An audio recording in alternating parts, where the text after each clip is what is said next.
काफी सारे स्टॉक्स हैं इनके पास फार्मा स्पेस से।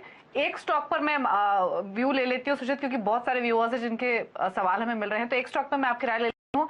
सिप्ला पर राय दीजिए। 640 की इनकी बाइंग है, 50 शेयर्स है, लॉन्ग टर्म भी रख सकते हैं, यानी लगभग 2 साल। तो क्या सजेशन होगा सिप्ला में?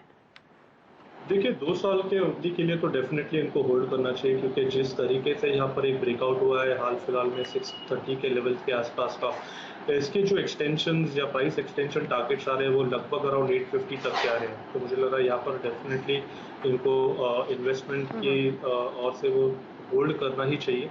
ओवरऑल अगर हम इसके प्राइस डेवलपमेंट देखें तो 600 के नीचे जब तक स्टॉक अभी वापस स्विंग नहीं होता तब तक इसमें वीकनेस नहीं होगी।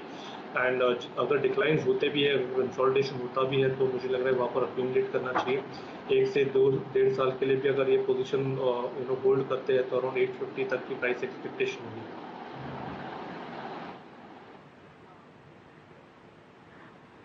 ठीक है, तो यहाँ पर होल्ड करने की ही सलाह है। सिप्ला लॉन्गर टर्म टारगेट्स तो 800 के ऊपर भी हो सकते हैं, तो बने रहिए। एस के अग्रवाल है हमारे साथ फोन लाइन पर लखनऊ से। अग्रवाल साहब नमस्कार, पूछिए क्या सवाल है आपका।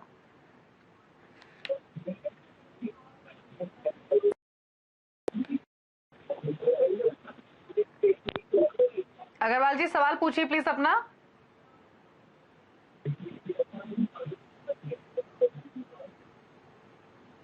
चलिए बाद में बात करेंगे अग्रवाल जी से। इस बीच ट्विटर पर एक सवाल आ रहा है हिमेश का।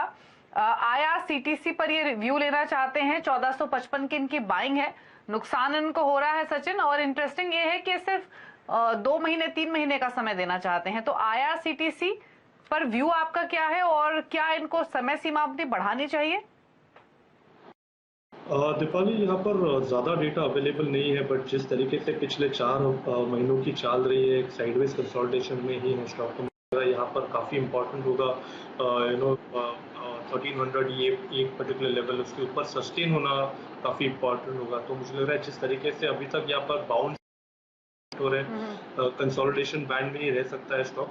बट क्योंकि इनका टाइम फ्रेम भी काफ़ी छोटा है, तो मुझे लग रहा है यहाँ पर एग्जिट की सलाह होगी, क्योंकि 1300 अगर टूट जाता है तो वापस एक बड़ा स्विंग बनने की प्रोबेबिलिटी ज़्यादा है। तो यहाँ पर मुझे लग रहा है मुनाफा उनको बांध देना चाहिए, एग्जिट करनी चाहिए पोजीशन। ठीक है, तो एग्जिट करने की सलाह है अगर आपका सिर्फ महीने 2 महीने का नजरिया है तो। यशवीर है हमारे साथ फोन लाइन पर मुंबई से। यशवीर जी नमस्कार, पूछिए सवाल अपना। Good evening. मेरे पास 250 शेयर्स है डाबर के, जो मैंने 30 जुलाई को लिए थे रिजल्ट के टाइम पे। 494 का बाय है, तो क्या करना चाहिए ma'am with in a time frame of 1 month, 1.5 month? पूछ लेते हैं। इनके भाव के तो ऊपर ट्रेड हो रहा है सचिन। डाबर महीना भर ये रुक सकते हैं, क्या सजेशन होगा? देखिए कहीं पर भी ओवरबॉट के संकेत नहीं है। अगर हम वीकली स्ट्रक्चर देखें तो यहाँ पर ज़रूर एक हर्डल है, अराउंड 500 515 के आसपास थोड़ा सा स्टॉक थक जाता है। बट अगर थोड़ा सा समय देंगे तो मुझे लग रहा है अराउंड 570 तक ये पर्टिकुलर मूव एक्सटेंड होनी चाहिए। ओवरऑल ब्रॉडर स्ट्रक्चर पे कहीं पर भी वीकनेस नहीं है अभी तक। अगर हम इसके वीकली चार्ट्स के RSI को भी देखें तो लगभग अराउंड 55-57 के दौर में ही ट्रेड कर रहा है। तो मुझे लग रहा है यहाँ पर थोड़ा सा पेशेंस रखना चाहिए। वोलेटिलिटी ज़रूर हो सकती है, एंड जिस तरीके से अभी भी इसके बाउंस प्लेस्ड है, मुझे लग रहा है अराउंड 480 के नीचे जब तक स्टॉक क्लोज नहीं होता, मुझे लग रहा है तब तक एक ब्रेकआउट की उम्मीद रखनी चाहिए। जैसे ये ब्रेकआउट एस्टैब्लिश हो जाता है अराउंड 515 के ऊपर का, मुझे लग रहा है वहाँ से लगभग 570 तक प्राइस टारगेट्स ओपन है। तो मुझे लग रहा है यहाँ पर 480 के स्टॉप लॉस के साथ बने रहना चाहिए।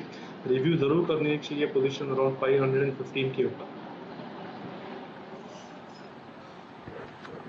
ठीक है, तो होल्ड करने की सलाह है। 515 के ऊपर अपनी पोजीशन को रिव्यू कीजिए।